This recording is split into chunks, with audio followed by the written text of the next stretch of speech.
मोटापे का वाहिद इलाज बगैर किसी दवा और एक्सरसाइज के 1 घंटे में 500 ग्राम से लेकर 1 किलो तक वजन कम किया जाएगा। नई टेक्नोलॉजी के जरिए ट्रीटमेंट किया जा रहा है SPS slimming and beauty clinic में। इस इलाज से आपको किसी भी तरह के साइड इफेक्ट्स भी नहीं होंगे। कलर इंप्रूवमेंट, पिंपल्स और डार्क सर्कल्स के लिए भी आप आ सकते हैं SPS slimming and beauty clinic, Hyderabad, Abids beside Agarwala sweet house. Screen पर दिए गए नंबर्स पर कांटेक्ट करें।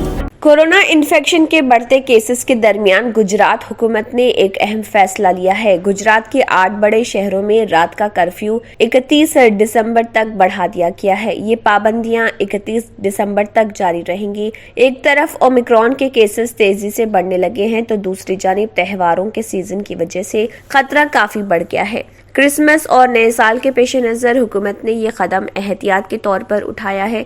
क्रिसमस और नए साल के मौके पर लोगों की बड़ी तादाद जश्न मनाने के लिए सड़कों पर नजर आती है। इसके साथ ही अवामी मुकामात के साथ साथ रेस्टोरेंट और दीगर मुकामात पर हुजूम जमा होता है। ऐसी सूरत हाल में कोरोना इन्फेक्शन और भी तेजी से फैल सकता है। यही वजह है कि हुकूमत ने रात के कर्फ्यू को 31 दिसंबर तक बढ़ा दिया है। इस दौरान लोगों के बगैर किसी जरूरी काम के बाहर निकलने पर पाबंदी होगी। अगर आपने हमारे चैनल को अभी तक सब्सक्राइब नहीं किया है तो यहाँ पर रेड कलर का सब्सक्राइब बटन दिख रहा है, उसे क्लिक करें और हमारे चैनल को सब्सक्राइब कीजिए और साथ ही साथ बेल आइकन को भी क्लिक कीजिए, जिससे आपको ताज़ा अपडेट मिलती रहे।